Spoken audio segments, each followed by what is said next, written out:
ভালো করে ভেবে দেখবেন। তাহলে সব থেকে বড় ভগবান আমরা কাকে প্রথমে পাই? আমরা বাবা মাকে পাই।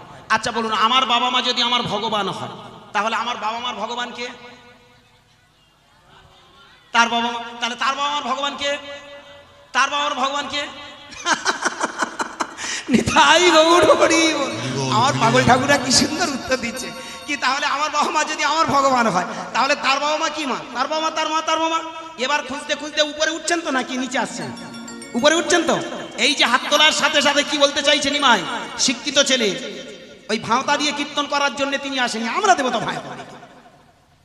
আবেগের সঙ্গে বলি ভগবানের নাম করো, ভগবান এসে তোমার সামনে দাঁড়াবে। আজও পর্যন্ত বিশ্বাস করুন 33 বছর কীর্তন করে বেড়াচ্ছি, না হয় লোকে ঝাড়তেছি ভালো কথা, বাড়িতে বসে খানিকটা তো রেয়াজ করি রে বাবা। ওই একদিনও পর্যন্ত আমি কোনো কিচ্ছু মিলল না। প্রশ্ন, আমি না হয় অভক্ত, এরকম যারা মঠ মন্দিরে আমাদের পাড়ায় গোমা বিশ্বাস করুন, আগে মোটে চৈতন ছিল না, এখন 47টা চৈতন। আমি চৈতন গুনি, রাগ করবেন না। তা আমি বাবা ঠাকুরদের মাঝে মধ্যে ক্ষমা করবেন, এই কথাগুলো শুনতে খারাপ লাগলো, চরম একটা দারুণ আছে, অর্থ আছে। আমি কাউকে ইনসাল্ট করার জন্য কথাগুলো বলছি না। আমার ওই চৈতনধারী বাবাজিকে অনেককে বলি, বাবা বাবা বাবা বলো না, তোমরা তো মঠ মন্দিরে এত নিরামিষ খেয়ে মঠ মন্দিরে ঘুরে বেড়াচ্ছ, ভগবান পেয়েছো, দর্শন মিলেছে? বলে ওরে বাবা অত সোজা, এ জন্মের জিনিস। তাহলে এ জন্মে যদি না পাই পরজন্মে হবে, তাই তো? আর পরজন্মে যদি আমি মানুষ না হই? প্রশ্ন কি? ছাগল হবো, কুকুর হবো, বেড়াল হবো, হাঁস হবো, মুরগি হবো, কিছু বলতে পারবো কি হবো? আপনি গ্যারান্টি দিতে পারবেন যে আপনি মালা তিলক এই জন্মে পেয়েছেন বলে পরজন্মে আপনি ভক্ত হবেন? কি হবেন আপনি বলতে পারবেন? দেখাতে পারবেন প্রমাণ? কলেজ জায়গা কোনটা? Here is end of life. এই জন্মে যা করার একটু করে নিতে হয়, যা বোঝার বুঝে নিতে হয়, এইগুলো আগে জানতে হবে। কি আছে সেটা পরে ভাববেন। যারা জন্মান্তরবাদী বিশ্বাস, জন্মান্তরকে বিশ্বাস করেন, অবশ্যই একটা জন্মান্তর বলে একটা জিনিস আছে, সেটা পরে ভাবা যাবে। আগে জানতে হবে এ জন্ম পেয়েছি, এখানে খুঁজে নিতে হবে। তাহলে এ জন্মে আমাকে কি খুঁজতে বললো? ওপরে যাও। নিমাই চাঁদ কত বড় এডুকেটেড দেখুন, কত বড় শিক্ষক দেখুন, হ্যাঁ প্রিন্সিপাল দেখুন। হাত তুলে বললো তোমরা আমার মতো হাত তোলো, দেখেছেন আজও হাত তুলে আছে না? আপনি ঠাকুর ঘরে ঢুকে দেখুন, ওরা 5 জন মিটিং করে সিটিং বাজে জব্দ করার জন্য এই কথাগুলো বলে গেছে। কি দুজনে নিমাই আর নিতাই, কিন্তু না অ্যাকচুয়ালি পঞ্চতত্ত্ব, ঠিক তো নাকি? পঞ্চতত্ত্ব কারা কারা? নিমাই, নিতাই, অদ্বৈত, শিবাস আর গদাধর। কি ঠিক তো? ভালো করে ভেবে দেখবেন, 5টা ডাক্তার এক জায়গায় বসে মিটিং করে সিটিং করে সমাজে যারা সিটিং বাস তাদেরকে শেষ করে দিয়ে গেছে আমার 5 জন বড় বৈজ্ঞানিক। যে জন্য তিনি দেখিয়ে দিয়ে গেল। নিমাই চাঁদ বললেন, জাগ নাই যোগ্য নাই, নাই বলিদান, জাগ নাই যোগ্য নাই, নাই বলিদান, জাগ নাই যোগ্য নাই, নাই বলিদান, জাগ নাই যোগ্য নাই, নাই বলিদান, আছে শুধু হরে কৃষ্ণ কৃষ্ণ হরে রাম, আছে শুধু হরে কৃষ্ণ কৃষ্ণ হরে রাম, ওগো আছে শুধু হরে কৃষ্ণ কৃষ্ণ হরে রাম, আছে শুধু হরে কৃষ্ণ কৃষ্ণ হরে রাম, হরে কৃষ্ণ হরে কৃষ্ণ তাই গৌর হরি হরি হরে রাম হরে রাম রাম রাম হরে হরে, হরে কৃষ্ণ কৃষ্ণ কৃষ্ণ হরে হরে, হরে রাম রাম রাম হরে হরে। জয় জয় নিমাই চাঁদ কি জয়, নিতাই চাঁদ কি জয়। বাহু তুলেছেন কি জয়। কোন দিকে তুলেছেন? উপরে। কতটা গিয়েছেন? কতটায় গিয়েছেন? আমার বাবা ভগবান কি? তাহলে আমার বাবার ভগবান কে? তার বাবা। তার বাবা ভগবান কে? তার বাবা। তার বাবা ভগবান, তার বাবা, তার বাবা, তার বাবা, তার বাবা। আস্তে। রাধে রাধে, জয় শ্রী রাধে। খুব ভালো লাগে যে আপনারা এইভাবে আমাকে সাপোর্ট করেন। এটা হচ্ছে হরি নামের একটা সব থেকে বড় অঙ্গ। নাদ ব্রহ্ম, সাউন্ড এনার্জি, শব্দ ব্রহ্ম, ওঙ্কার ধ্বনি। ভালো করে ভাববেন। যদি সময় থাকে বলবো, না সময় থাকে পালাবো। কারণ এই আপনারা আমার যারা ইউটিউবে গান শোনেন, প্রত্যেকটা হরিবাসরে আমি চেষ্টা করি অনেক অনেক কথা বলা। একটা হরিবাসরে দাঁড়িয়ে এই ছোট সময়ের মধ্যে সব কথা মানুষের কাছে তুলে ধরা যায় না। চেষ্টা করবো আমি আপনাদের কাছে। কীর্তনটাকে একেবারে সাইন্টিফিক বিজ্ঞান ভিত্তিক ব্যাখ্যা আমি চাই। আস্তে মিলিয়ে নিন। এবার বাহু তুলে তুলে আমরা কোথায় গেলাম? তার বাবা, তার বাবা, তার বাবা, তার বাবা। কি এইবার এখানে ভালো করে ভেবে দেখুন তো, আপনাদের সবার একটা করে গোত্র আছে, আছে না? গোত্র আছে তো? আমার গোত্র কাশ্যপ, কাশ্যপ, শাণ্ডিল্য, মধুকল্য, ভরদ্বাজ, আত্রেয়, সাবর্ণ, অনেক গোত্র আছে না? প্রত্যেকের একটা করে গোত্র আছে, আছে না? কোথা থেকে পেলেন আপনারা? গোত্রটা কি কোনোদিন খুঁজেছেন? গোত্রটা পেলাম কোথা থেকে, কেন পেলাম, কে দিয়েছে গোত্র? ঠাকুর মশাই ঠাকুর ঘরে ঢুকে বলে নাও এবার গোত্র, তোমার গোত্র বলো। হ্যাঁ, অমুক গোত্রস্য কি ঠাকুর মশাই বলে না? তাহলে গোত্র মানে কি ভেবে দেখবেন। যে গোত্রর কথাটা বলছি সে কিন্তু ছিল এক একটা মুনি বা ঋষি। কে ঠিক তো বাবা? আমি কশ্যপের, আমার গোত্র কাশ্যপ, আমার গোত্র বর্তমানে আমার কাশ্যপ গোত্র। মানে কি আমি কশ্যপ মুনির বংশধর, শাণ্ডিল্য মুনির বংশধর, আত্রেয় অত্রি মুনির বংশধর, মৌদগল্য, মধুগুল্য নয়, উচ্চারণটা মৌদগল্য, ময়ুকার দয়গায় হাসান লাইজা ভালা, মৌদগল্য। মৌদগল্যটা কি একটা মুনি। যতগুলো আপনার যার যা গোত্র আছে এক একটা মুনি থেকে, ঋষি থেকে আপনি এসেছেন। তাহলে প্রমাণ কি? আপনি ঋষির রক্ত। এখনই ডিএনএ টেস্ট করুন, পাওয়া যাবে আপনি ঋষিদের রক্ত থেকে এসেছেন। কি মুনিদের রক্ত থেকে। তাহলে মুনিদের রক্ত থেকে যদি আমরা আসি, এইবার মুনিগুলো এলো কোথা থেকে? ওদের ভগবানকে, ওদের বাবাকে কি? মুনিগুলোর বাবার নাম হলো ব্রহ্মা। ভালো করে ভাববেন, নোট দিস পয়েন্ট, একটা দামি জায়গা আপনাদের কাছে ছুঁয়ে যায়। আপনি বলছিলেন মূল পর্ব আমার মা, আপনি তো অনেক দামি মানুষ, আমার চোখে ভুল হবে না, আপনি অনেক ভজন মার্গের মানুষ, খুব ভালো লাগলো। আপনি হয়তো বলেছেন, আপনাকে আমি ইনসাল্ট থ্রেট করছি না মা, কষ্ট দেওয়ার জন্য, আপনি অনেক মার্গের মানুষ। এটা যদি না জানো মা, আমার ঠাকুর হরিনামে ফল ফলে না। আমি যে একটা বড় বাহাদুরি করে বললাম এর উপরে কোনো কীর্তন নেই, কীর্তনিয়ারা তো ঝাড়ু দিয়ে বলবে আরে ওই শালা একলা কীর্তন শিখেছে আর আমরা শিখিনি, কি বলবে না? কথাটা ভাববেন, বুকের পাটা নিয়ে কথাটা বলছি। মঠ মন্দিরগুলো সব বাবাজিরা বসে আছে, সেইখানে দাঁড়িয়ে আমি কথাগুলো বলছি। এগুলো বুকের পাটা না থাকলে কথাগুলো বলা যায় না। এবং শুধু বুকের পাটা নয়, আমি প্রমাণ সাপেক্ষে এভিডেন্স দিয়ে যাব, প্রমাণ দিয়ে যাব, এর উপরে সত্যি কোনো কীর্তন নেই। এটা আজকের মানুষকে ঠকানো হয়েছে। আজকের কীর্তনের নাম করে আমরা ব্যবসায়ীরা ব্যবসা করে চলে যাচ্ছি।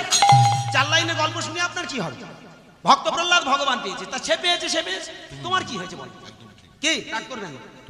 পাড়ার মদন একটা 5 তলা বাড়ি হাঁকিয়েছে, তুমি তো যে ভিখারি সেই ভিখারি। মদনের দেখে তোমার লাভ? প্রশ্ন। তোমার ভেতরটাকে মদনের মতো তৈরি করতে হবে যে আমাকে একটা 5 তলা বাড়ি হাঁকাতে হবে, কি তবেই তো তুমি জানবে। কি আমার কথাটা ভাববেন, ক্ষমা করবেন মামা, আমার মা হঠাৎ পায়ে পড়ি, তুমি তো আমার মা।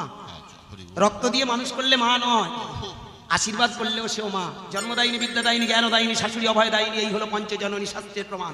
জন্মদাতা, বিদ্যাদাতা, জ্ঞানদাতা, আর শ্বশুর অভয়দাতা, পিতা বলি তার। ভালো করে ভাববেন, শাস্ত্র পড়ে কথাগুলো বলছি। আপনিও তো একাধারে আমার আশীর্বাদ করছেন বলে এত পাওয়ার পাই, এত গড়গড় বড়বড় করে বলি কি করে? আপনাদের আশীর্বাদ ছাড়া বলতে পারি মা? কি বাবা, আপনারা কৃপা না করলে এত কথা বলতে পারতাম না। আস্তে চলুন, এবার বিষয়টা কোথায়? মুনি ঋষিদের বাবার নাম ব্রহ্মা, ঠিক তো? ব্রহ্মার রক্ত থেকে মুনি ঋষি, মুনি ঋষিদের রক্ত ধরে আমরা। তাহলে ব্রহ্মার রক্ত থেকে যদি মুনি ঋষি হয়, মুনি ঋষি রক্ত থেকে যদি আমি হই, আমরা হই, তাহলে আমরা কারা? যাদেরকে ব্রাহ্মণ বলে আমরা পূজা করছি, যাদেরকে ব্রাহ্মণ বলে আমরা শ্রদ্ধা করি, আমাদের কত বড় একটা ভাঁওতা দিয়ে রেখেছে জানেন? আমরা ব্রাহ্মণ নয়, ওরাই ব্রাহ্মণ।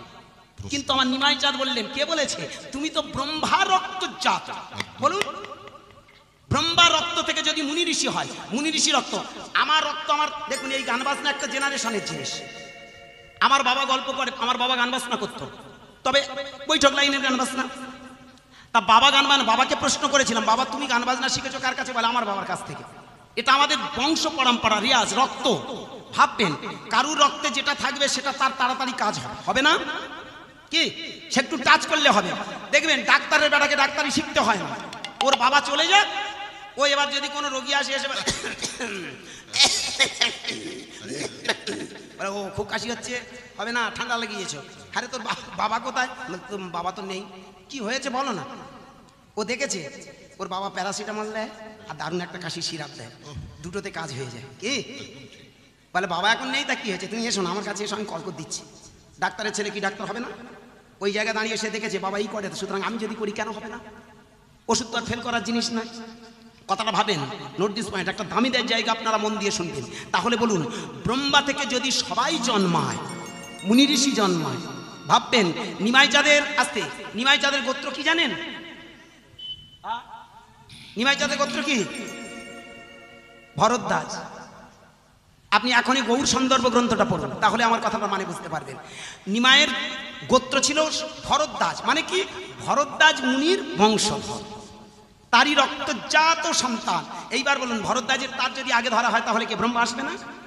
ব্রহ্মা থেকে মুনি ঋষি, মুনি ঋষি থেকে আমরা, তাহলে আমরা কারা?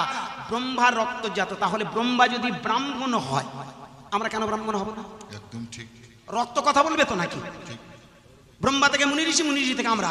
এইবার ভালো করে ভেবে দেখুন, ওরা যদি ব্রাহ্মণ হয় তাহলে আমরা কেন হব না? ওরা জানে যে আমাদের 14 পুরুষ যেভাবে করে খেয়ে আসছে, ওদের যদি না অন্ধ বানানো যায় ওরা আমাদেরকে কোনোদিন চান্স দেবে না। কথাটা ভালো করে ভেবে দেখবেন। চাকরিওয়ালার ছেলে চাকরি পাবে, বলুন না, একটা মা একটা বাবা ভ্যান চালিয়ে ছেলেকে মানুষ করেছে, সে যদি উপযুক্ত হয় সে চাকরি পাবে না? হ্যাঁ, স্বাভাবিক, কারণ যোগ্যতায় পাবে। একটা কাওরার ছেলে ব্রাহ্মণ হবে না, ব্রাহ্মণ তো একটা উপাধি, ব্রহ্মজানতি ব্রহ্ম। আজকের আমার এই কথাটা ভালো করে ভাববেন, এটা আমার কথা না, আমার নিমাই চাঁদের কথা। ব্রহ্ম জ্ঞান যার মধ্যে সেই তো ব্রাহ্মণ। তাহলে শুধুমাত্র ব্রাহ্মণের ছেলে ব্রাহ্মণ হবে এটা কোন কথা? তাই যদি হয়, সেই লিগ্যাল পয়েন্টে যদি আপনি যান, তাহলে আমরা তো সবাই ব্রাহ্মণ সন্তান। এই জন্য নিমাই বললেন, ওরা যদি ঠাকুর ঘরে ঢুকতে পারে তুমি কেন ঢুকতে পারবে না? বুঝতে পারলেন আমার কথাটা? নিমাই চাঁদ এই জন্য আমাদেরকে বললেন, নিজের কান্নাটা নিজে কাঁদো, নিজের দুঃখটা নিজে গিয়ে মন্দিরে জানাও, তোমার দেবতা তোমার কাছে আসে। তুমি কাকে খুঁজছো? যাকে খুঁজছো সে তো তোমার ভিতরে। আরো ভালো করে ভেবে দেখবেন আমার কথাটা। ব্রহ্মা থেকে যদি মুনি ঋষি হয়, মুনি ঋষি থেকে যদি আমরা হই, তাহলে ব্রহ্মার বাবার নাম, ব্রহ্মার বাবার নাম কি? বিষ্ণু। বিষ্ণুর নাভি কমল থেকে ব্রহ্মার জন্ম, তাহলে বিষ্ণু রক্ত থেকে যদি ব্রহ্মা হয়, ব্রহ্মা থেকে যদি মুনি ঋষি হয়, মুনি ঋষি থেকে যদি আমরা হই, তাহলে আমরা কারা? সব একাকার। কোনদিন ভেবে দেখেছেন আমাদের সবার ভিতরে লুকিয়ে আছে ভগবানের রক্ত? আমরা তো সবাই বৈষ্ণব। অনেকে বলেন আসতে, অনেকে বলেন নিরামিষ খেলেই তবে বৈষ্ণব হবে, মঠ মন্দিরে গেলে তবেই বৈষ্ণব হবে, হ্যাঁ, নতুবা সে বৈষ্ণব নয়। আমি বলবো আপনাদের এই বাহাদুরি কথাগুলো ছেড়ে ফেলুন। বৈষ্ণব তারে বিষ্ণু জাত বৈষ্ণব। বৈষ্ণব তারে বলা হয় যার ভিতরে বিষ্ণুর গুণগুলো প্রকাশ ঘটিয়েছে। ব্রাহ্মণ তাদের বলা হয় ব্রহ্মজানতি ব্রাহ্মণ, যাদের ভিতরে ব্রহ্ম জ্ঞান জেগেছে তারাই হলো ব্রহ্ম। একটা মানুষ যদি মাংস খায় আস্তে, আমরা তাকে কি বলি? অবৈষ্ণব। মাংস খেলে আমরা বলি অভক্ত, অবৈষ্ণব। এখন বর্তমান দিনে দুটো জিনিস লড়াই হচ্ছে, একদিকে নিরামিষের লোক আর একদিকে আমিষের লোক, দুটো পার্টি হয়েছে। বলুন দুটো পার্টি হয়নি? বলুন না। আমিষ পার্টিরা বলে ও শালা যারা নিরামিষ খায় ওরা আবার কিসের ভক্ত, আবার নিরামিষ যারা খায় তারা বলে আমিষ যারা খায় ওরা আবার ভক্ত কিসের, ও কিসের ভক্ত? ভালো করে ভেবে দেখবেন, মাঝখান থেকে আমরা সংসারী নির্দলে পড়ে গেছি। ওরা দলবাজি করছে, এ দলে এসো ও দলে এসো। ভালো করে ভাবুন, যারা তারাপীঠে থাকে, আমার সঙ্গে একটা গোসাই বসে আছে, ভালো করে ভেবে দেখবেন, ইনি কিন্তু মায়ের ভক্ত। ইনি অ্যাকচুয়ালি কোনোদিন যদি আপনারা কালীঘাটে যান, কালীঘাটের একজন পূজারী, কালীঘাটের মন্দিরে যদি কোনোদিন যান আমার বাবা ঠাকুরকে দেখতে পাবেন। যদি কোনোদিন অমাবস্যা পূর্ণিমাতে আপনারা তারাপীঠে যান তাহলে আমার এই পাগল ঠাকুরকে দেখতে পাবেন। উনি তান্ত্রিক, অ্যাকচুয়ালি মায়ের ভক্ত। আমার তান্ত্রিক বলে এই বলছি বলে হাত দেখাতে আসবেন না, ও ফাঁক তালে সিটিংবাজি করেছে, ওটা সিটিংবাজি কথা। হাত দেখাটা হচ্ছে মানুষকে ভর্তি দিয়ে টাকা ইনকাম, যা না হবে তার 10 গুণ বলবে। কি বলুন? হ্যাঁ, রাগ করবেন না, হবে একটুখানি, তার আগে হয়ে যাবে। এই তার একটা প্রমাণ মনে পড়ে গেল, রাগ করবেন না। কীর্তন জগতের একটা হরিবাসরে দাঁড়িয়ে উইথিন ক্যামেরা অন দ্য স্টেজে দাঁড়িয়ে বলতে দ্বিধা নেই, একটা কীর্তন জগতে, আমি নামটা বলছি না কারণ ক্যামেরা আছে আর এদের দিয়ে বিশ্বাস নেই, এ সব বাজে ছিল, যেই নাম বলবো সঙ্গে সঙ্গে ফাটাস করে পাঠিয়ে দেবে। এই সুমনকে নিয়ে একটা কথা বলেছিলাম, রাগ করবেন না, ভগবানের দিব্যি, হরিবাসরে ভগবানের দিব্যি করে বলছি। আমি সুমন বাবুকে ছোট করার জন্য কথাটা বলিনি, আমি একটা অন্য কথা প্রসঙ্গে বলেছি, আর সেই কথাটা চাউর করে বলে সুমন ভট্টাচার্যের নিন্দে করেছে। কেন মশাই আমি নিন্দে করতে যাব? সে তার লাইনে, সে ভক্ত, সে তার লাইনে কীর্তন করছে, তার যোগ্য আমি হতে পারবো, আবার আমার জায়গা সে হতে পারবে না। কি বলুন? কেউ কারুর মতো নয়, পৃথিবীতে কেউ কারুর জায়গাটা নিতে পারে না, কেউ কারোর মতো হতে পারে না। একটা কথা সুমন ভট্টাচার্যকে আমি এই কথাটা বলতে চেয়েছিলাম যে দেখুন, উনি দুটো পদ গাইল, মানুষকে আপ্লুত করলো, সব করলো, ভালো, অবশ্যই উনি কীর্তন সম্রাট। উনি কেন, এখন কীর্তন সম্রাট প্রায় হয়ে যাচ্ছে, হ্যাঁ, কেউ যদি রাধাপদকে কীর্তন সম্রাট বলে, কেউ যদি শ্যামপদকে কীর্তন সম্রাট, কেউ উমপদকে সম্রাট, সবাই। কারণ মানুষ দেখেছে, তার ভালো লেগেছে, গান ভালো লেগেছে, উনি সম্রাট। কিন্তু আমার কষ্টটা এই জায়গায়, তোমাকে সম্রাট বলছে আর তুমি চুপি চুপি 1 লাখ টাকা 1.5 লাখ টাকা ঝেড়ে চলে যাচ্ছ, এটা কি সে সম্রাট? শোষণের সম্রাট। এ তো শোষণ সম্রাট হয়ে গেল। বলুন, আমি 3 ঘন্টা কীর্তন করব, বলুন নিমাই চাঁদ যদি টাকা নিত ক টাকার মালিক হতো? বলুন, পৃথিবীতে যদি সম্রাট থেকে থাকে তবে 2 জন ছিল, নিমাই আর নিতাই। তার আগে আর একজন সম্রাট ছিল, যার আমরা সবাই ভক্ত। যে আজকের এখানে আমি দেখে আসলাম, ওখানে একটা বাবা ভোলেনাথের মন্দির আছে, ওর মতো বড় বৈষ্ণব, ওর মতো কীর্তন সম্রাট দুনিয়াতে নেই। আমরা বড় ভাগ্যবান যে ভারতবর্ষের মাটিতে সেই বড় বড় সম্রাটগুলোকে পেয়েছিলাম, যারা নিঃস্বার্থভাবে সেবা করেছে। বলুন, 500 বছর আগে যে সম্রাটটা কীর্তন করে গেল, বলুন একটা 9 পয়সা কারুর কাছে চেয়েছে? আমার ভক্ত এই জায়গা, বন্ধু বিশ্বাস করো, আমি কাউকে নিন্দা করার জন্য অন দ্য স্টেজে দাঁড়িয়ে ভগবানের দিব্যি করছি, আমি কাউকে ছোট করার জন্য বলি না। কিন্তু যারা সমাজটাকে ছোট করে, যারা লাখো লাখো টাকার বিনিময়ে কীর্তন গায়, তারা সম্রাট হয় কি করে? এটা আপনারা বিচার করবেন। যদি বলো তার গানের বিচার, যদি বলে তার কোয়ালিটি আছে, এটা তো সঙ্গীতের একটা ব্যবসা হয়ে গেল, এটা তো কীর্তন নয়। কীর্তন মানে মানুষের ভিতরে একটা রত্ন খুঁজে পাইয়ে দেয়া। বলুন, কীর্তন মানে মানুষের ভেতরে একটা চেতনা তৈরি করা। কীর্তন করলে কোনোদিন কোনো ভগবান আসে না, কীর্তন করলে মানুষের ভিতরে ভগবান নামক চেতনাটা জাগে। আমার কথাটা ভালো করে ভাববেন, আমি কেন গলা ফাটাচ্ছি, কেন চিৎকার করছি। আজকের হরিবাসরে দাঁড়িয়ে আমার একটা কষ্ট কোথায় জানো মা? আমরা প্রকৃত সত্যটাকে আজকে শেখাইনি। আমরা তো সবাই ব্রাহ্মণ, সবাই তো বৈষ্ণব নাকি? নিরামিষ খেলে বৈষ্ণব। নিরামিষ কাকে বলে? আমি আজও নিরামিষ বুঝিনি। নিরামিষ বলে কোনো খাবার পৃথিবীতে নেই। তথাকথিত আজকের এই যে ধর্মশাস্ত্রগুলো, নিজেদের এই মন গড়া শাস্ত্রগুলোকে বলা হয়েছে নিরামিষ। অ্যাকচুয়ালি শাস্ত্রে লেখা আছে 3 প্রকার খাবার আছে, সাত্বিক, তামসিক আর রাজসিক। সেখানে কোনো নিরামিষের গল্প নয়। সাত্বিক কোনটা? যে খাবার আমাদের হিউম্যান বডিটাকে সুস্থ রাখে। সেটা 2টো জিনিস, মাস্ট 2টো জিনিস, একটা হচ্ছে ফ্রুট, একটা হচ্ছে ভেজিটেবল, একটা শাকসবজি, একটা হলো ফল। এই 2টো খাবার হলো প্রধান। আর আমরা খুঁজে দেখেছি দুধ, শাকসবজি, এইসব খাবারগুলো খেয়ে দেখবেন, এগুলোকে সাত্বিক খাবার বলা হয়। নিরামিষ কি? কোনো বেদের কোনো জায়গায় প্রমাণ দেখাতে পারবেন না, গীতার কোনো জায়গায় প্রমাণ দেখাতে পারবেন না নিরামিষ। বলুন, সাত্বিক খাবার, এই খাবার খেলে আমাদের হিউম্যান বডিটা ভালো থাকে। রাজসিক, যে খাবার খেলে মানুষ উত্তেজিত হয়, আমাদের স্টিমুল্যান্ট ফুড, ওগুলো উত্তেজনা তৈরি করে, উত্তেজিত করে তোলে। মানুষ দেখবেন ওই খাবারগুলো খেলে তার ভিতরে রক্ত টকবক করে। এবং সব থেকে বড় কথা, ভক্তমণ্ডলী, সে কিন্তু তখন তার ভিতরে অনেকটা ভেবে দেখবেন, তার ভিতরে তার সেই যে মনের একাগ্রতাটা বসানো খুব কঠিন জায়গা। এই যে আসরিক খাবারগুলো, আপনি মাংস খান, ডিম খান, সাধনা করতে যাবেন, একটু খবর হবে, বুঝতে পারবেন না। কিন্তু তাই বলে এই নয়, যদি আপনি ঠিক মনটা তৈরি করতে পারেন, অবশ্যই করে মাংস খেয়ে, যেটা বিবেকানন্দ করেছিলেন।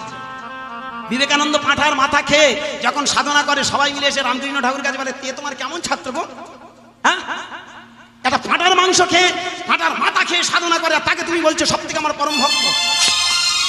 রামকৃষ্ণ ঠাকুর হাসতে হাসতে বলছে, ওরে শালারা, যেদিন আমার নরেনের মতো হতে পারবি সেদিন জানবি রে। না, আমার নরেন ও সব খেলেও ও সাধনা থেকে বিচ্যুত নয়, কিন্তু তোরা খেলে তোরা সাধনা থেকে সরে যাস, তোরা কুপ্রবৃত্তির দিকে এগিয়ে যাস। ওরে সাধনার মাত্রায় concentration is best of policy, একাগ্রতার জায়গায় তোরা যাসনি, তোরা নরেনের সঙ্গে তুলনা করছিস।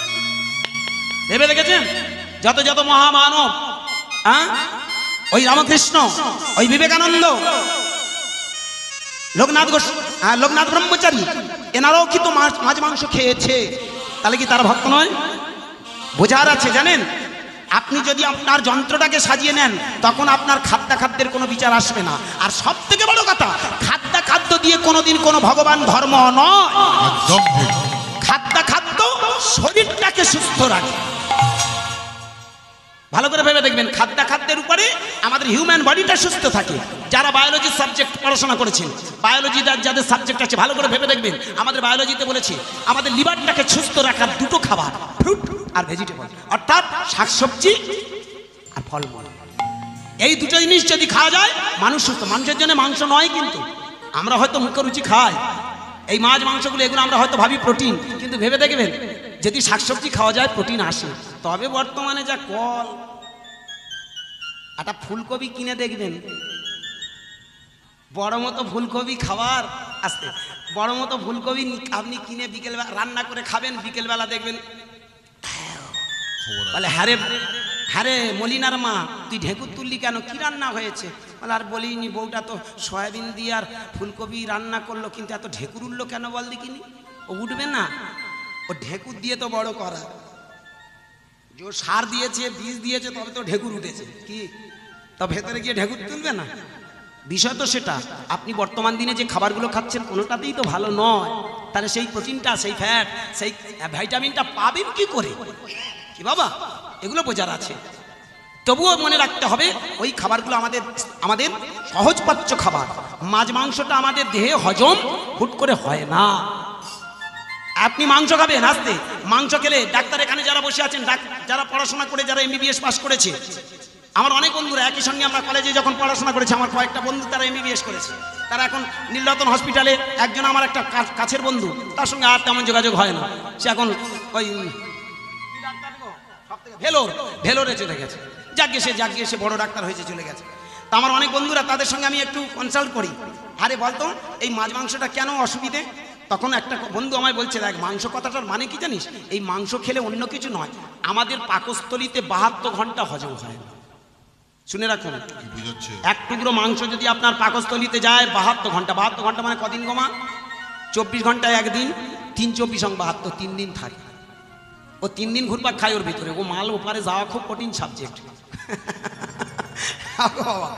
আগো মায়ের, ওই জন্য যারা মাংস খাবেন দেখবেন বিকেলে একটা খবর হয় না, দুপুরবেলা কই জামাই টামাই যদি আসে বা আত্মীয় স্বজন আইলে আমরা মাংস, তাড়াতাড়ি মাংস, সম্মানের ব্যাপার, মাংস করে দিলাম। মাংস খাওয়ার পরে দেখবেন বিকেলবেলা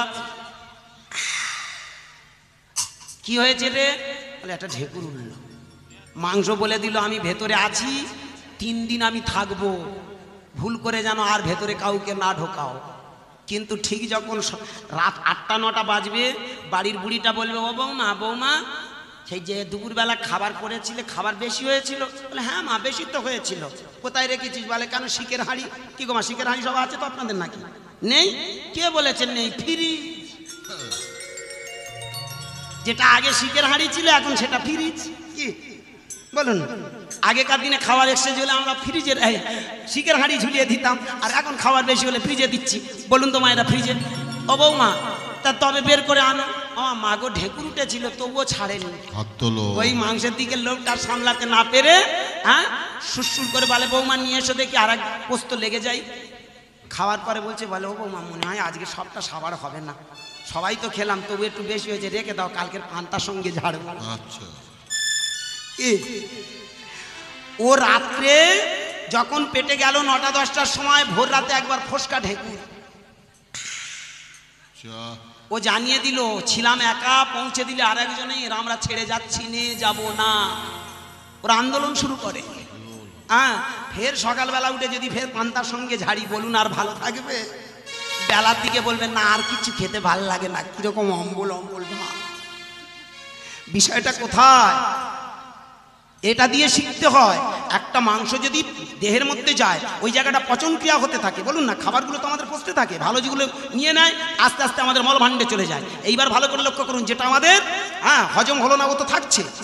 এইবার বলুন, যদি ও 72 ঘন্টা দূরে থাকে, যদি 2 দিন থাকে, তারপরে খাবার দিচ্ছি। যে কারণে যারা বেশি এইসব রিচ খাবার খায় তাদের বেশি দেখবেন আলসার হয়, অ্যাসিডিটি হয়, অম্ল হয়। কি বোঝা গেল বাবা? এই জন্যে খাবারটাকে নিষেধ করা হচ্ছে। এর সঙ্গে কোনো ভগবানের সম্পর্ক নেই, এই মাছ মাংসের সঙ্গে কোনো দেবদেবতার সম্পর্ক নেই। তাই যদি হয় আপনারা বলতে পারেন যে বাবা তাহলে মাছ দিয়ে ভগবানের পুজো দেওয়া যাবে না? যাবে, অবশ্যই দেওয়া যাবে। যারা তারাপীঠে আছে বলুন না মায়েরা, তারা মাছ মাংস দিয়ে ঠাকুরকে পুজো করছে না? ইনডাইরেক্টলি ভাবে। বর্তমানে, আগে কি ছিল সেটা পরে, এখন ভাবুন। প্রত্যেকটা মানুষ পুজো দিচ্ছে তো, দেওয়ার পরে কি করছে ভালো করে ভাববেন। একটা মন্ত্র পড়ে, কালী মন্ত্র একটা আছে, ওং সর্বমঙ্গলে শিবে সর্বার্থ সাধিকে শরণ্যে ত্র্যম্বকে গৌরী নারায়ণী নমস্তে। প্রশ্ন, মাছ মাংসগুলো সাজিয়ে দিল, আস্তে আস্তে একটা ফুল নিয়ে পূজা করছে, ওং সর্বমঙ্গলে শিবে সর্বার্থ সাধিকে শরণ্যে ত্র্যম্বকে গৌরী গৌরী তুমি গৌরী নারায়ণী নমস্তুতে। কি বোঝাচ্ছে? বোঝো। যদি মাছ মাংস মাকে তুমি না দাও তাহলে ওই মন্ত্রটা ছেটে বাদ দাও, কেটে দাও। কে আমার কথাটা একটু খপ্পরে নিলেন? বোঝা গেল কথাটা দামি কথা না কি বাবা? এটা বোঝার আছে। নারায়ণী, তাহলে নারায়ণীটা কে? যিনি রাধা তিনিই তো লক্ষ্মী, আর তিনি তো নারায়ণী। নারায়ণী মানে নারায়ণের স্ত্রী নারায়ণী। কি বোঝাচ্ছে বাবা? তাহলে যিনি নারায়ণী তিনি তো গৌরী। তাহলে পুজো করার সময় আমরা সেটাই করলাম না কি? ভাববেন আমার কথাটা। এই জন্য আবেগের সঙ্গে হরিনাম শুনে লাভ কি? আবেগের সঙ্গে মন্ত্রপাঠ করে লাভ কি? আবেগের সঙ্গে আমরা ভগবান ভগবান, খাদ্যের সঙ্গে কোনো ভগবান নয়। খাদ্যের সঙ্গে একটা দেহের সম্পর্ক আছে। তামসিক খাবার, আপনি পান্তা খাবেন, আপনি অতিরিক্ত টক জাতীয় খাবার খাবেন, ঝাল জাতীয় খাবার খাবেন, ভেবে দেখবেন অতিরিক্ত টক ঝাল বা পান্তা যদি খান, বাসি খাবার যদি খান, কি আপনার দেহের ক্ষতি হচ্ছে না? এটাকে বলা হয় তামসিক খাবার। এই জন্যে তোমার হিউম্যান বডিটা যাতে ভালো থাকে তার জন্য সাত্বিক খাবারটা বড় প্রয়োজন। আর তাই নিয়ে আজকে দেখুন না কি হই হুল্লোড় হচ্ছে। আমাদের পাড়ায় আগে সব মাছ মাংস খেত, ইদানিং দেখি গোমা সব নিরামিষ খাওয়া শুরু করেছে। খা বাবা, ভালো, শরীরটা ভালো থাকবে। কিন্তু ইদানিং খাবার সাথে সাথে একটা জিনিস করে, রাস্তা দিয়ে যদি কোনো মানুষ যায়, হ্যাঁ, মুখটা সিটকিয়ে নেয়। আমাদের পাড়ার বউ সেদিন ওই কটা বউ দেখি সব নবদ্বীপ থেকে গোমা, ওমা আগে সব সোনার গয়না টয়না পরতে, এখন মালা পরেছে। আমি খুব ভালো হয়েছে, দারুণ জিনিস। কি সোনার গয়না সব খুলে রেখে এখন মালা পরেছে, খুব ভালো কথা, কারণ এর উপরে কোনো দামি জিনিস নেই। কিন্তু মালা পড়লে কি হবে? আমাদের পাড়ায় বললাম 47টা চৈতন নিলে কি হবে? চৈতন্য হয়নি ওদের। ওরা কি বলে জানেন? যারা মাছ মাংস খায় ওরা পশু। ভাববেন কোথায় নাকি, কোথায় মুগুর পুরাণ নাকি কি পুরাণে লেখা আছে, কথায় কথায় ওরা আবার পুরাণে ধোকা দেবে, রাগ করবেন না, বলবে অমুক পুরাণে লেখা আছে, কোথায় নাকি হরিভক্তি বিলাসে লেখা আছে, হ্যাঁ সেখানে লেখা আছে যারা মাছ মাংস খায় তারা পশু। ভালো করে ভেবে দেখবেন, পশু বানিয়ে দিল। ওই লোকটা যখন সংসারী মানুষের কাছে গিয়ে হাত পাতে, ও মা গো আমরা মাদুকুরি করতে এসেছে, ভিক্ষা দাও।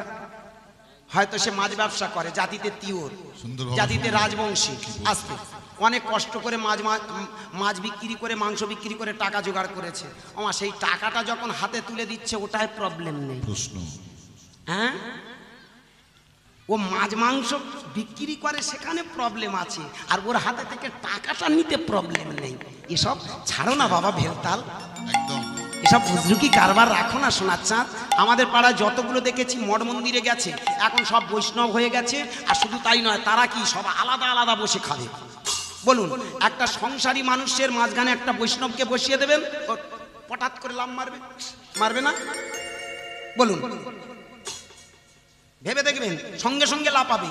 অনেকগুলো মালাধারী, ভালো করে ভেবে দেখবেন, মালাধারী যাদেরকে আমরা তথাকথিত বৈষ্ণব বলে ব্যাখ্যা করছি, ভেবে দেখবেন এই যে বাহ্য রূপগুলো যারা নিয়েছে, আমি বলবো বাবা বাহ্য রূপের সাথে সাথে অন্তরাচরণটা যদি না করতে পারো তাহলে যেন তুমি বৈষ্ণব নও। কারণ নিমাইচা দেখিয়ে দিয়েছে বৈষ্ণব কারা? বিষ্ণু রক্ত থেকে ব্রহ্মা, ব্রহ্মা থেকে মুনি ঋষি, মুনি ঋষি থেকে আমরা কারা? আমরা তো বিষ্ণুর রক্তে সবাই জন্মলগ্নে বৈষ্ণব। যার মুখে আছে কৃষ্ণ নাম তাকে জানিবে বৈষ্ণব প্রধান। কে কি খেলো পরের কথা, কে চরিত্র বদলালো সেটাই শেষ কথা।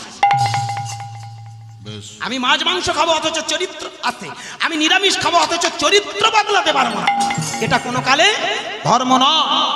আজকে তথাকথিত পা দুটো জড়িয়ে ধরে বলবো, নিমাই চাঁদ দেখেছেন সবাইকে কোল দিয়েছিল। বলুন, আজকে তথাকথিত অনেক, আমি সবাইকে বলছি না, বারবার বলছি, আমি বৈষ্ণব নিন্দা করার জন্য দাঁড়াইনি।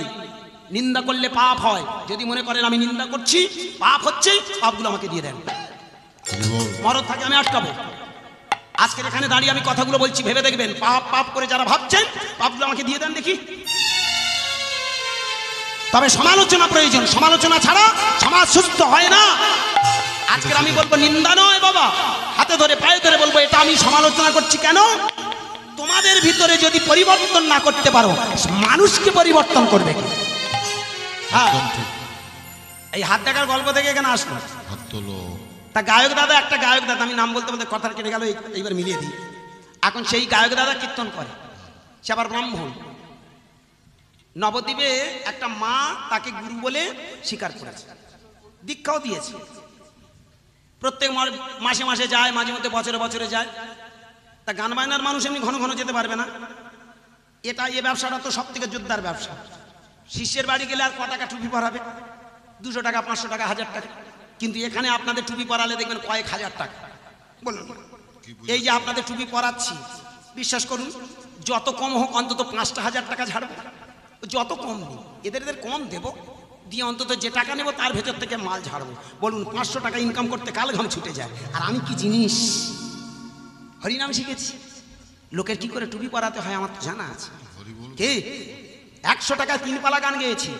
আমার সঙ্গে যেসব অনেক কীর্তনিয়া তারা অনেকে মারা গেছে, মোহনমাল, হারুপান, হ্যাঁ, নরোত্তম জানা, আশুতোষ, শিরুলাল, বিভূতি সামন্ত। এখন আমার গৌরীবাবু হারিয়ে গেছে, অপরাধ নেবেন। এখনো নিমাই ভারতী বেঁচে আছে, কৃষ্ণপাল বাবু বেঁচে আছে। আমি তখন ছোট কীর্তন করতাম, আমি দেখতাম ওরা তখন বিশাল একটা, ওনাদের তখন বাজেট কত, হ্যাঁ 200 টাকা, 500 টাকা, 1000 টাকা। এখন দেখুন না কোথায় আমরা দাঁড় করিয়ে দিয়েছি, এই কয়েক বছর 10-12 বছরের ভিতরে 1 লাখের উপরে। আবার আমরা নাকি বড় মহান কি জিনিস, ভাবলে অবাক লাগবে। তা যাক, সেই এক বাবাজি ঠাকুর এখন মাগো যেতে পারেনি। 1 বছর পরে তার একটা নাতি হয়েছে।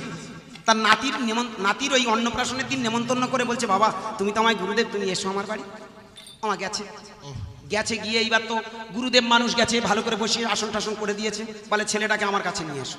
কোলে দিয়েছে। আসতে যেটা হয় বাস্তব চিত্র ভেবে দেখবে, যেই কোলের উপরে বসিয়েছে এইবার হাতটা দেখে বলছে, বাবা এ তো অবস্থা খুব খারাপ, তোমার এই ছেলেটা 2 বছরের মধ্যে মারা যাবে। বলুন এ কোন অমানুষের বাচ্চা? একটা বাচ্চা ছেলের হাত থেকে বলে দিয়েছে নাকি 2 বছরের মধ্যে মারা যাবে। জানি না কি ক্যালকুলেশন করে কি পেয়েছে। বলুন মায়েরা, কোনো মায়ের যদি এরকম সামনে কোনো কথা এইরকম উচ্চারণ করে, সে মা কি থাকতে পারে? পা দুটো জড়িয়ে ধরেছে, ও বাবা এই ভগবানের দিব্যি খেয়ে বলছে আজকে 2-3 ক্যামেরা অন্ধ আসছে যে মিথ্যা নয়।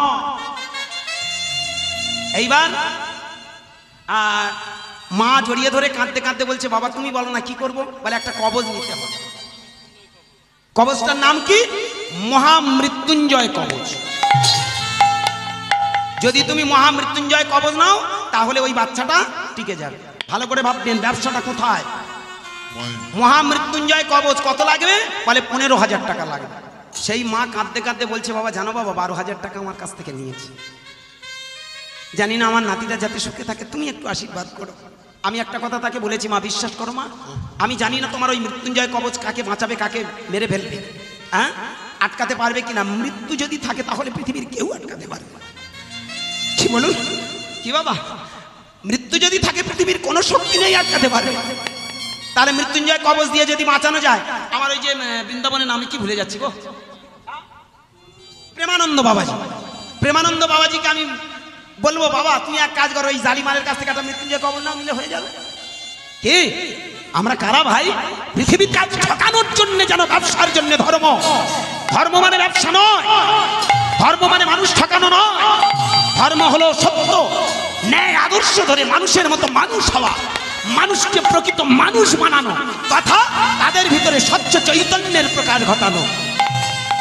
ভালো করে ভেবে দেখুন, আমার নিমাই চাঁদ প্রমাণ করে দিলেন আমরা সবাই ভগবানের বাচ্চা, ভগবান। আর তোমার ভিতরে সেই চেতনা জাগাবে কিভাবে? অনর্গলে যদি কৃষ্ণ নাম গাও, হরে কৃষ্ণ কৃষ্ণ কৃষ্ণ হরে হরে, হরে রাম রাম রাম হরে হরে, হরে কৃষ্ণ কৃষ্ণ কৃষ্ণ হরে হরে, হরে রাম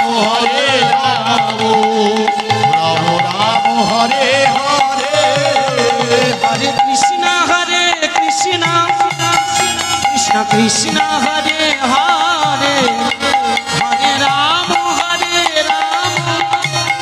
রাম রাম হরে হরে, হরে কৃষ্ণ কৃষ্ণ কৃষ্ণ কৃষ্ণ হরে হরে, হরে রাম রাম রাম হরে হরে, কৃষ্ণ কৃষ্ণ কৃষ্ণ কৃষ্ণ হরে হরে, হরে রাম হরে রাম রাম রাম হরে হরে।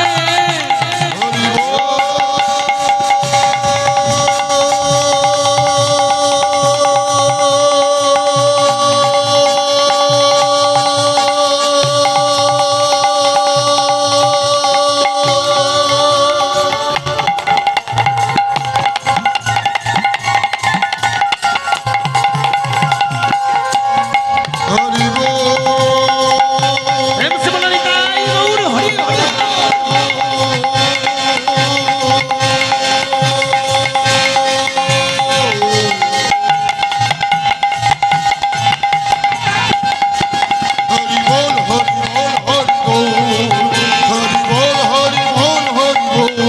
একটু সুরে ধ্বনি, নিতাই গৌর হরি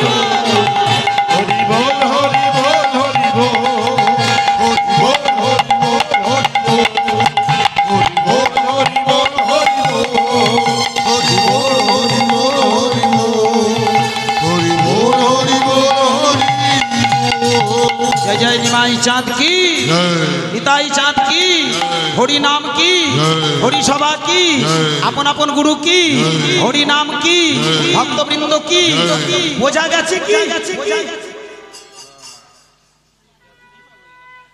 এতক্ষণ আমি যে চিৎকার করলাম গলা ফাটিয়েছি কিছু বুঝতে পেরেছেন কি? তাহলে আমরা কারা? আমরা ভগবানের বাচ্চা। এই জন্য যেখানে সেবার ব্যবস্থা হবে একটা দামি কথা বলে ভক্তমণ্ডলী ভক্তিমতী মায়েরা, আজকের এখানে নরনারায়ণ সেবা হবে। আচ্ছা বলতে পারতো তো নর সেবা হবে, প্রশ্ন নারায়ণটা যোগ করলো কেন? মানুষের ভিতরেই নারায়ণ কি? এই জন্য আমার নিমাই চাঁদ বললেন ভগবান খুঁজতে বাইরে নয়, ভগবান নিজের ভিতরেই লুকিয়ে আছে, তুমি খোঁজো। এইবার একটা কথা বলি, খুব নর্থ ইস্ট পয়েন্ট খুব দামি একটা জায়গা। ভগবান কৃষ্ণ একটা দামি কথা বলেছিলেন, সর্বধর্মান পরিত্যাজ্যং মামেকং শরণং ব্রজ। আস্তে, অহং তং সর্বে পাপেভ্যঃ মৎস্যামি মা শুচ। কথাটার মানে আপনারা কে কতটুকু বুঝেছেন জানি না। গীতার এই শ্লোকটার মাথাটা খপ করে নিয়ে আসতে অনেক কষ্ট। সর্বধর্মান পরিত্যাজ্যং মানে কি? এখানকার সাধুগুরুরা আমি দেখেছি, অনেক সাধুগুরুরা বলে ঘর ছাড়ো, সংসার ছাড়ো, বউ ছাড়ো, ধন সম্পদ সব ছেড়ে দাও, দিয়ে বসে বসে ভগবানের নাম করো, কারণ কৃষ্ণ বলেছে মামেকং শরণ, মানে আমাকে স্মরণ করো। কি এটাই বলেছ তো? সত্যি কি এটাই বলেছে?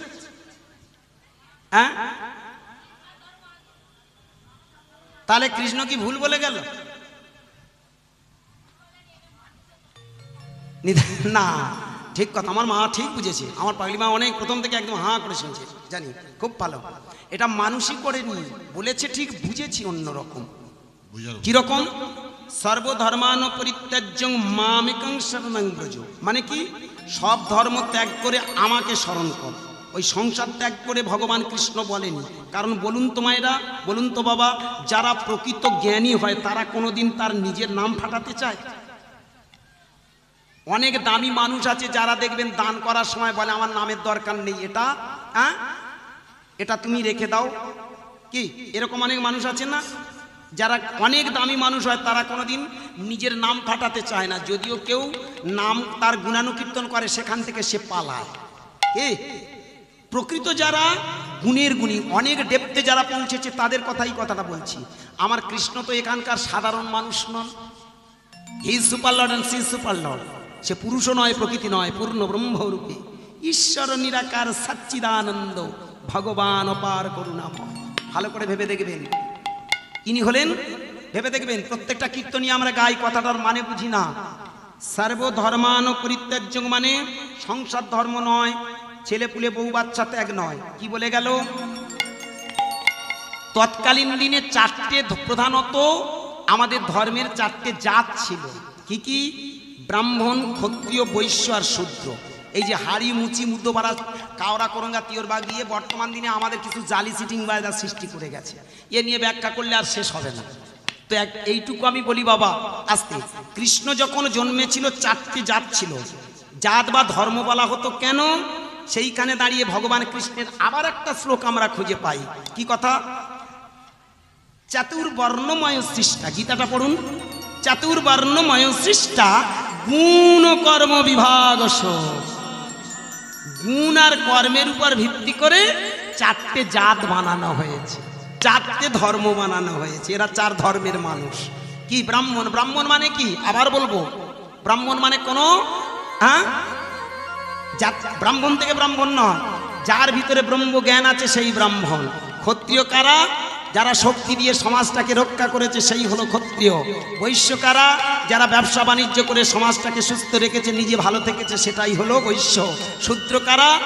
যারা ছোটখাটো এই কৃষক, যারা চাষি, চাষবাস করে এই সমাজটাকে সুন্দর করে রক্ষণাবেক্ষণের দায়িত্ব নিয়েছে, তাদেরকে আমরা সাধারণত শূদ্র বলে এসেছি। আস্তে এইবার কথাটার মানে বুঝুন। সর্বধর্মান পরিত্যাজ্য মানে কি? এই যে চার রকমের ধর্ম, চার রকমের বর্ণ বলছো, মন থেকে তুমি তাড়িয়ে দাও, তুমি কোনো বর্ণ বা ধর্মের মানুষ নও। সর্বধর্মান পরিত্যাজ্য, তোমার মন থেকে পরিত্যাগ করো। মামেকাং শরণং ব্রজ, আমাকে স্মরণ কর। কৃষ্ণ একবারও বলেননি যে আমার নাম করো। মামেকাং, মামেকাং মানে কি? আমাকে স্মরণ করো। আমি গুরুদাস, আমি হারান, আমি পরাণ, আমি মলিনা, আমি লক্ষ্মী, আমি সরস্বতী, আমি কালী, আমি দুর্গা। ভালো করে ভাববেন কথাটা। এই যে আমিটা কে? কোনোদিন ভেবে দেখেছেন এটা কি? এই আমিটা কে? এই আমিটাই হলো ভগবান। আমাকে স্মরণ করো। তুমি যেদিন তোমার সাধন ভজন নিয়ে নিজেকে চিনতে পারবে আমিটা কে, নো দাইছে, এই আমাকে স্মরণ করলেই তুমি জানতে পারবে সবকিছু। বিশ্বরূপ দর্শন মানে কি? বিশ্বের সব নয়, তোমার হিউম্যান বডির মধ্যে সব যে রূপ আছে, তোমার এই ভিতরে যে কারা কারা বসে আছে, খুব ভালো করে ভেবে দেখবেন।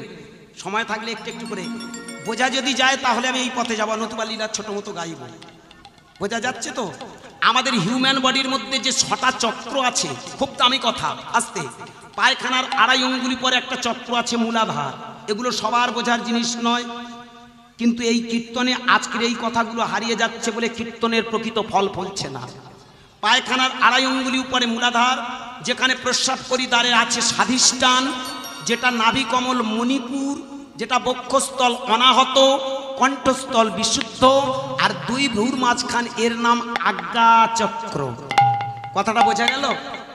আপনি যতক্ষণ না এই ষট চক্র সম্বন্ধে জানবেন, ভগবান সম্বন্ধে আপনি অজ্ঞ থাকবেন। সারা জীবন আপনি হরিনাম করে যান, এই চক্র সম্বন্ধে যদি আপনার আইডিয়া না হয়, আপনি সারা জীবন অন্ধ থাকবেন। পাড়ার লোক বলে দিল, আসতে পাড়ার একটা গোসাই বলেছে, এই দেখ সই দেখ পৃথিবী শেষ। আপনারা দেখবেন কোনো একটা জায়গায় দাঁড়িয়ে যদি আপনি তাকান, আস্তে আস্তে মনে হয় পৃথিবীটা শেষ হয়ে গেছে, কি তাই না বলুন? আকাশটা যেন ঝুলে পড়েছে, ওইখানে শেষ। আপনি যদি বলেন যে ওটা হ্যাঁ গোসাই বলেছে যখন ওখানে পৃথিবী শেষ, তাহলে আপনার যাত্রা শেষ, আপনার সিদ্ধান্ত শেষ। কিন্তু আপনি যদি মনে করেন না, ওই যে বললো দেখি আমি ওখানে গিয়ে দেখি ওটা কি আছে, সত্যি কি নেমে গেল, সত্যি কি ওখানে শেষ, ভালো করে ভাববেন। এই জন্যে যত আপনি যাবেন তত কিছু বুঝতে পারবেন। কেন প্রশ্ন করুন ভিতরে, বারবার কেন প্রশ্ন করবেন? এই জন্য ভিতরে যদি না আপনি জানতে পারেন যে হিউম্যান বডিটা দিল কেন, কি জন্যে, কি প্রয়োজনে। আমাদের দেহে এই যে 6টা চক্র আছে, মূলাধার, স্বাধিষ্ঠান, মণিপুর, অনাহত, বিশুদ্ধ, আজ্ঞা, সহস্রা, এই যে 6টা চক্রের উপরে সহস্রা আছে, যেখানে সাধকরা চৈতন্য রাখে। চৈতন্যটা এত জায়গা থেকে এখানটা রাখে কেন জিজ্ঞাসা করবেন? চৈতন্যটা এখানে রাখা হয় কেন? ওটা চৈতন্য নয়, ওটা হলো চেতনার জায়গা। মূলাধার, স্বাধিষ্ঠান, মণিপুর, অনাহত, বিশুদ্ধ, আজ্ঞা, আর এটা হলো সহস্রা স্থান। ভোলানাথ দেখিয়েছিল আমার মাথায় গঙ্গা, হ্যাঁ গো, কারুর মাথায় জল থাকে। এটা দিয়ে কি জানিয়েছে? আমাদের কি শিক্ষা দিল? আমরা গল্প শুনি, গল্পের প্রকৃত তথ্য জানি না। আমার ভোলানাথ দেখিয়েছিল। বলুন, একটা সাধক মানুষ, সে একটা মেয়েকে কোনোদিন মাথায় রেখেছে? এটা দিয়ে কি শেখায়? নারী হলো শক্তি, তোমারও ভিতরে লুকিয়ে আছে মহাশক্তি। আর এই মহাশক্তিটা কোথায় জানো? তোমার এই মস্তকে। খুব ঠান্ডা মাথায় ভেবে দেখবেন, মানুষ যখন, খুব কাঁচা কথা বলে যাই, মিলিয়ে নেবেন আমার কথা। আমি এই জন্য বারবার বলেছি, এর উপরে কোনো কীর্তন নেই। আমি আজকের এতগুলো ক্যামেরা বসে আছে, প্রত্যেকটা হরিবাসরে দাঁড়িয়ে আমি চ্যালেঞ্জ ছুড়ে বলি, এই কীর্তনটা যদি আপনাদের জানা না হয়, সারা জীবন হরিনাম শুনুন, কিচ্ছু পাবেন না। আমাদের লাভ হয়েছে, আপনাদের কিচ্ছু হয়েছে। খুব কাঁচা কথা বলি, মিলিয়ে নেবেন। আমরা যখন মেলামেশা করি, খুব কাঁচা কথা, এটা সবার জন্য নয়। আপনার আমার মা, আপনার আমার বাবা, হাতে ধরে পায়ে ধরে বলবো, কাঁচা কথাটার ভিতরে প্রকৃত অর্থ লুকিয়ে আছে। যারা নির্দিষ্ট ম্যাচুরিটি বা ছেলে, একটা সময়ের পরে আমাদের ভিতরে রজবীর্যের জন্ম হয়ে যায়। কি কথাটা খুব কাঁচা কথা, এটা বাচ্চা ছেলেদের জিনিস নয়, আমি বলবো ভালো করে ভেবে দেখবেন। নির্দিষ্ট বয়সে দেখবেন কামাতুরা হয়, আমরা সবাই হই, সবাইয়ের মধ্যে আছে। কাম যদি না থাকতো, কামটা পশু নয়। যারা বলে কাম পশু, আমি বলবো ভুল ধারণা। আপনি ফিলোসফি সম্বন্ধে কোনো আইডিয়া নেই, আপনার সাধারণ ধর্ম সম্বন্ধে আইডিয়া নেই। কাম পশু নয়, কামটা হচ্ছে সাধনার একটা মূল অঙ্গ। কামটা যদি না থাকতো, পৃথিবীর সৃষ্টি হতো না, আর সৃষ্টি যদি না হতো, পৃথিবীটা শেষ হয়ে যেত। বলুন, কামটাকে মেনটেন্স করতে পারিনি। Balance maintenance is religion. Balance maintenance করাটাই হলো ধর্ম। কামটাকে মেনটেন্স যারা করেছে তারাই সাধক। আর কামের কেন্দ্রভূমি হলো এই সহস্রার। ভাববেন আমার কথাটা খুব দামি। যারা গভীর মার্গের মানুষ আমার কথাটা এক চান্সে তারা বুঝে নেবে। এই মার্গে এখানে জন্ম, স্বামী স্ত্রীর মেলামেশা হলে এখান থেকে ওই রজবীর্যটা আছাড় খেয়ে নিচের দিকে নেমে আসে। যখনই দেখবেন মেলামেশার সাথে সাথে দেখবেন উপর থেকে নিচের দিকে আস্তে আস্তে ঝরে এসে আমাদের যে দরজা থাকে, দরজা দিয়ে বেরিয়ে যায়। আর দরজা দিয়ে বেরিয়ে উভয়ের মিলনে একটা জন্মায় সন্তান। ঠিক তো? একটা সন্তান জন্মায়। ভালো করে ভেবে দেখবেন, একটা মানুষ জন্মায়। ঠিক তো? ভেবে দেখবেন। আর সাধক যারা, তারা নিচে থেকে এই সুরের সারাটা, এই মূলাধার থেকে শক্তিটাকে টেনে টেনে নিয়ে যায়, নিয়ে গিয়ে উপরের দিকে নিয়ে যায়। যেদিন ওই মূলাধার স্বাধিষ্ঠান মণিপুর অনাহত বিশুদ্ধ আজ্ঞা পার করে সহস্রাতে নিয়ে যাবে, সেদিন দেখবেন এদিক থেকে নেমে গেলে হয় সন্তান, আর এদিক থেকে উঠে আসলে হয় মহাসন্তান। এদিক থেকে গড়িয়ে গেলে হয় মানব, এদিক থেকে চলে আসলে হয় মহামানব। যাদেরকে আমরা মহামানব বলে পূজা করি, ওরা আর কিছু নয়, ওরা নিজেদের শক্তিটাকে মেনটেন্স করে, ব্যালেন্স মেনটেন্স রিলিজিয়ন, ওটাকে নিয়ে গিয়ে সহস্রাতে একটা জায়গায় ধরে রাখে। ওটাই হলো ব্রহ্মজ্ঞান। ভোলানাথ দেখিয়ে দিল, তোমার এই শক্তিটাকে, যেমন আমি নারী শক্তিটাকে নিয়ে এসেছি, এটা তোমার ভিতরেও আছে। সেই নারী শক্তি, অর্থাৎ যেটা কাম ভাবছো, ওটাকে যেদিন তুমি তোমার সহস্রাতে আনবে, তুমি বৈষ্ণব। সেই বৈষ্ণব কই পাবেন খুঁজে বর্তমানে? ভালো করে ভেবে দেখবেন। ভোলানাথ দেখিয়ে দিয়েছিল।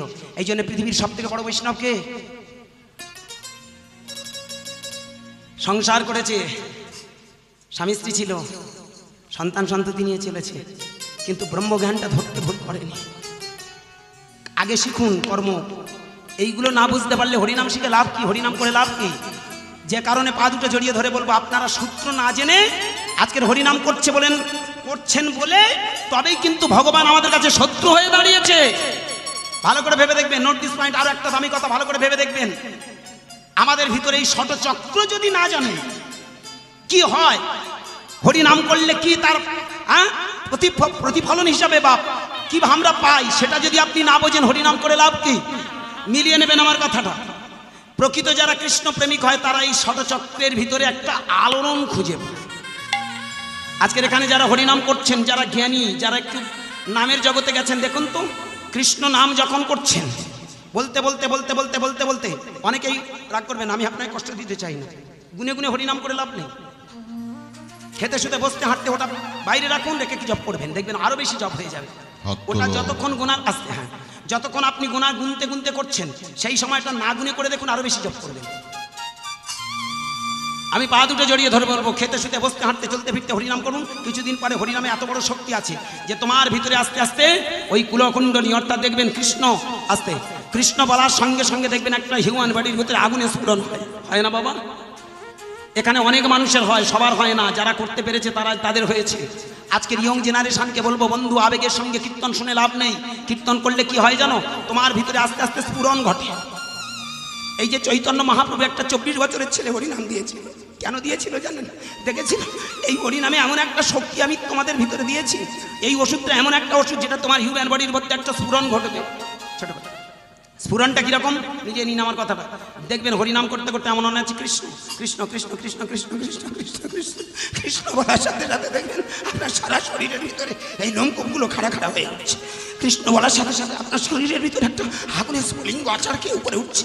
আর সেই আচার খাওয়া দেখবেন সেই শক্তিটা যেন ভিতর থেকে আস্তে আস্তে আচারকে উপরের দিকে উঠছে। ভালো করে আমার কথাটা মিলিয়ে নেবেন। কৃষ্ণ বলার সঙ্গে সঙ্গে দেখবেন আপনার ভিতরে মূলাধার থেকে একটা যেন সূর্যের সারা যাচ্ছে। ওই আড়াই অঙ্গুলি উপর থেকে যেন একটা ঝাঁঝি একটা শক্তি উপরের দিকে ঠেলে উঠছে।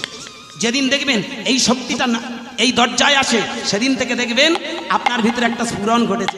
ঘটাটা কি আপনি যেদিকে তাকাবেন দেখবেন প্রতিমা প্রতিমা কাম থাকবে না, ব্যালেন্সটা মেনটেন্স হয়ে যাবে। সাথে সাথে দেখবেন আস্তে আস্তে মনে হবে প্রতিমাই প্রতিমা। আপনি নারী হয়ে যদি সাধনা করেন দেখবেন এই অনর্গল কৃষ্ণ নামের গুণে দেখবেন আমি কার দিকে কামনা নিয়ে যাচ্ছি ও তোমার ভগবান। সেদিনই জানবেন আপনার সাধনা সার্থক, সেদিন জানবেন আপনার কুলকুণ্ডলী থেকে জাগ্রত হয়ে আপনার স্বাধিষ্ঠানে প্রবেশ করেছে।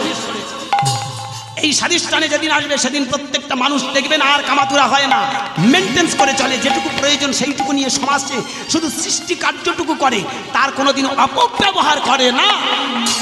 নিতাই গৌর হরি বল। আমার কথা বোঝা গেছে? এখানে আপনারা যারা ধনী মানুষ বসে আছেন, যারা শিক্ষিত সমাজ বসে আছেন, আমার কথাগুলো ভাবতেন। এই কথা বলার জন্য আর কোনো কালে আসবো না।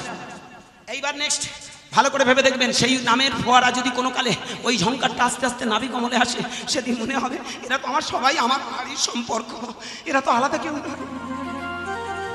এরা হিন্দু নয়, মুসলমান নয়, খ্রিস্টান নয়, ধনী নয়, গরিব নয়, উঁচু নয়, নিচু নয়, কোনো ব্রাহ্মণ ক্ষত্রিয় বৈশ্য শূদ্র নয়, এরা তো সবাই আমার নারীর সম্পর্কের মানুষ।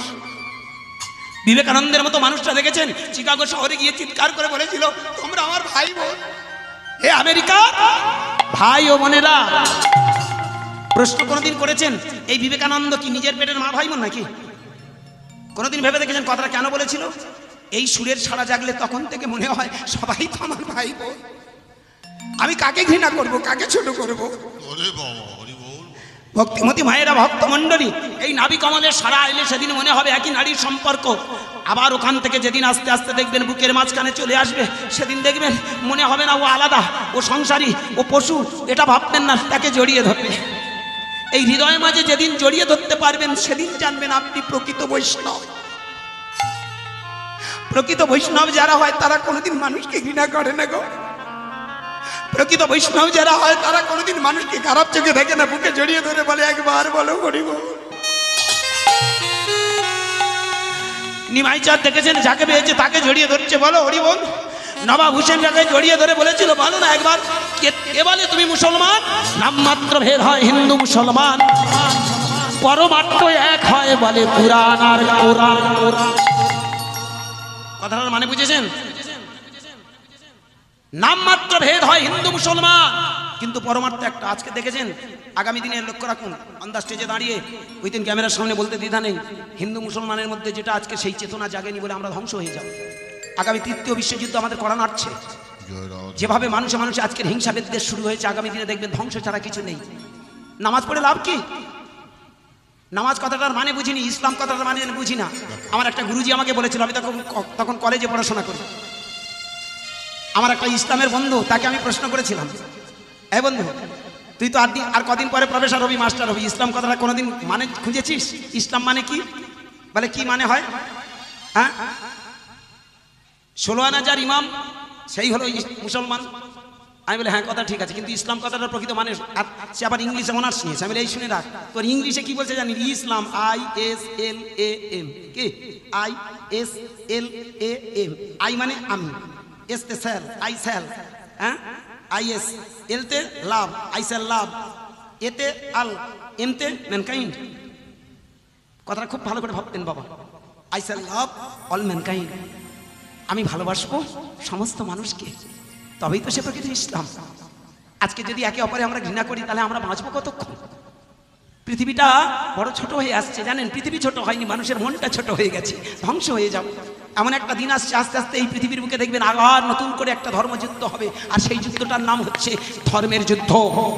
হিন্দু মুসলমানের মধ্যে এই যে ভেদাভেদ বৈষম্যটা একটাই কারণে, কোরআন পড়েছে, বাইবেল পড়েছে, ত্রিপিটক পড়েছে, জেন্দাবেস্তা পড়েছে, কিন্তু মানে বোঝেনি। হ্যাঁ, এটা একটা বড় মজা আমাদের বোঝার আছে। শুধু নামাজ পড়লে হবে না, শুধু হরিনাম করলে হবে না। আমার কৃষ্ণচন্দ্র সেইখানে প্রমাণ করে দিয়ে গেছে যে পৃথিবীতে তুমি তোমাকে যদি না জানতে পারো তাহলে জানবে পৃথিবীতে কিছু খুঁজে পাবে না। আগে ভগবান জানার আগে নিজেকে চেনো। আস্তে ফিরে যাসুন। তাহলে মায়েরা ভক্তমণ্ডলী একে অপরকে যদি না বুকে জড়িয়ে ধরা যায় তাহলে সে বৈষ্ণব নয়। নবাব হোসেন সহ চাঁদ কাজী নবাব দর্জি যখন হরিদাসের মতো মানুষকে বুকে জড়িয়ে ধরে বলেছিল বলো বলো হরি বল হরি বল হরি বল হরি বল হরি বল হরি বল হরি বল বিদায় গৌর হরি হরি হরি বল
वंदेहं श्रीगुरुश्रीयुतपदकमलं श्रीगुरुवैष्णवस्य सागरजातं सहन रघुनाथान्वितं तं सञ्जीवं सद्वैतं सावधूतं परिजनसंहितं कृष्णचैतन्यदेवं राधाकृष्णपदानुसहनुललिता श्रीशाखान्त्यंस्य ज्ञानं तिमिरन्धस्य गणाञ्जनस्थलाकय चक्षुरुन्मिलितं येन तस्मै श्रीगुरवे नमः।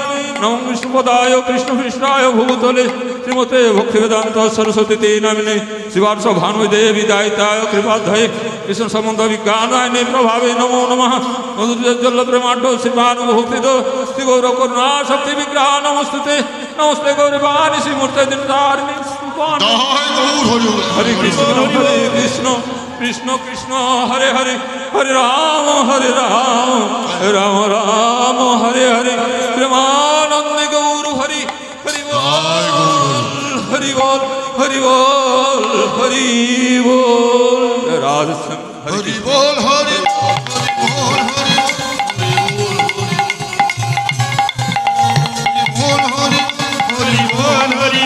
हरि बोल हरि बोल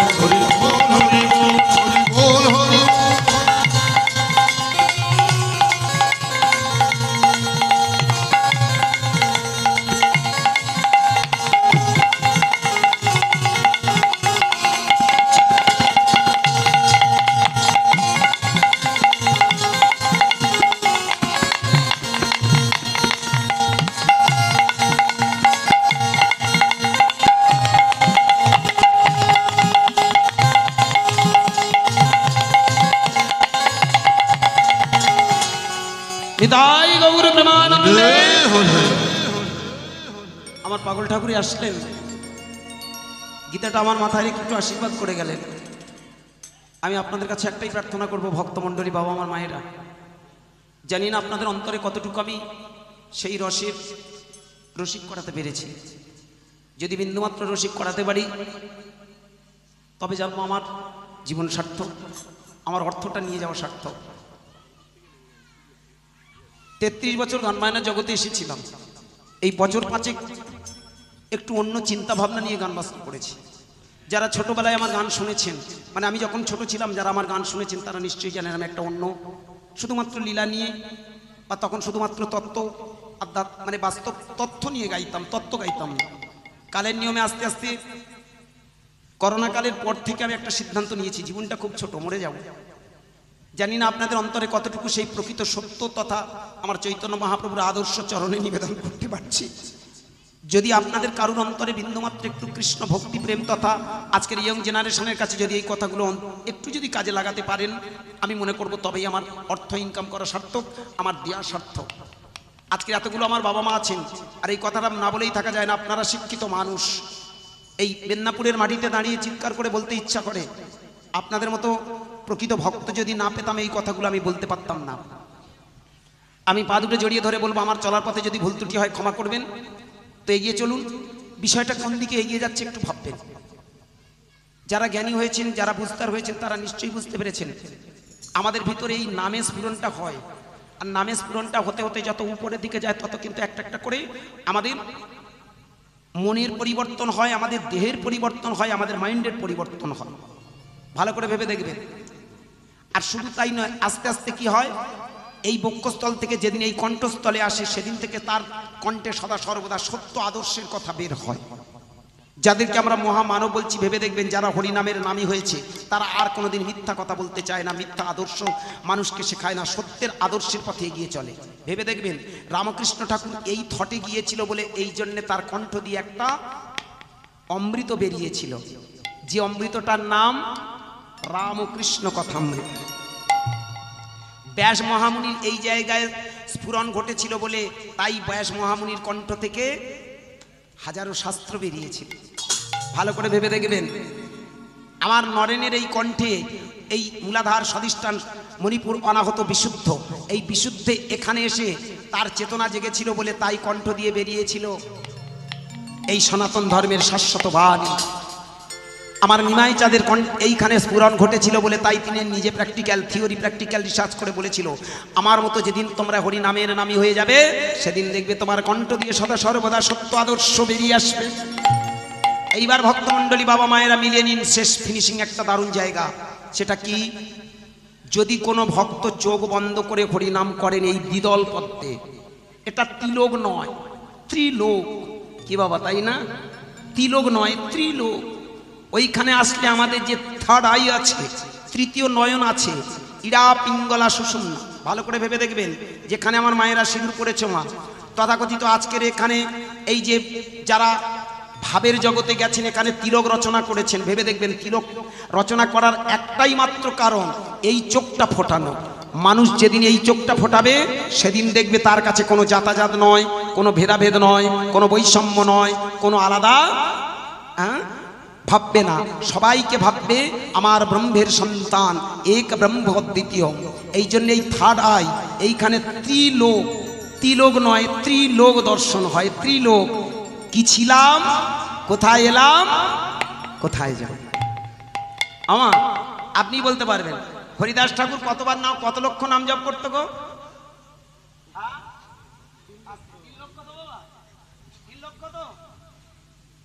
আপনারা কি মনে করেন কথাটা ঠিক না ভুল?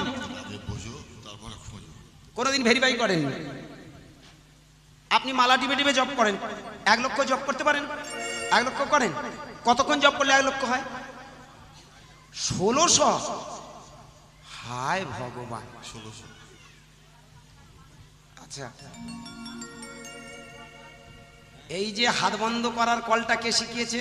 মঠ মন্দিরের বাবাজিরা। তবে কে শিখিয়েছে? সুখদেব ব্রহ্মচারী। বাহ, ব্যাস, খুব ভালো কথা, ধ্যানের মাধ্যমে আপনি পেয়েছেন। তবে একটা কথা বলে রাখি, অবশ্যই আপনি স্টার্ট করেছেন ভালো কথা, কিছুদিন পরে ঝোলাটা আপনি জায়গা মতো রেখে ভেতরে স্টার্টটা বন্ধ করবেন না। কি রাগ করবেন না আমার কথাটা? ভেবে দেখবেন, যতক্ষণ আপনি টিপে টিপে জব করবেন তার থেকে বেশি জব হয়ে যাবে। আমি বারবার বলছি, একটা কথা মনে রাখবেন, আসতে আমি আপনাদের একটা তত্ত্ব বলে যাই, মিলিয়ে নিন না? ঠিক আছে, এইবার আমি বলে যাই। 3 লক্ষ নাম কোনো কালে হরিদাস ঠাকুর কেন, এ পৃথিবীর কোনো মানুষ জপ করতে পারবে না। পারবে বলুন? একটা ক্যালকুলেশন করুন। হরে কৃষ্ণ কৃষ্ণ কৃষ্ণ হরে হরে, হরে রাম রাম রাম হরে হরে, 16 নাম 32 অক্ষর জপ করছেন কিন্তু কি? তাহলে এটা জপ করতে কমপক্ষে কত মিনিট, কত সেকেন্ড সময় লাগে কোনোদিন হিসাব করেছেন? আপনি নিশ্চয়ই 1 সেকেন্ডে জপ করতে পারবেন না। যদিও 1 সেকেন্ডে জপ করেন, হিসেব করে দেখবেন, তবুও দেখবেন লক্ষ্য হবে না। কি খুব ভালো করে ভেবে দেখবেন, এটা খুব দামি একটা জায়গা। আপনি জব করবেন সর্বোচ্চ মিনিটে, ভালো করে ভেবে দেখবেন, মিনিটে খুব বেশি যদি জব করেন 20 বার বেশি জব করতে পারবেন 1 মিনিটে। 1 ঘন্টায় 1600 মালা জব করেন, 1 ঘন্টা যদি 1600, আপনারও অজ্ঞে যাচ্ছে, 1 ঘন্টা যদি আপনি তাহলে 24 ঘন্টা না খেয়ে না দিয়ে 24 ঘন্টা কত হয়? 24কে 16 দিয়ে গুণ করুন। 24 ঘন্টায় আসতে আপনি 1600 জব করেন, তাহলে অঙ্কটা কি দাঁড়ালো? কত হয়েছে বাবা? 38,400। 38,400 জব হয়েছে। তাহলে 1 লক্ষ হলো না 24 ঘন্টায়। তাহলে আপনি খাওয়া নাওয়া ঘুম ত্যাগ করেও 38,400 বেশি হচ্ছে না।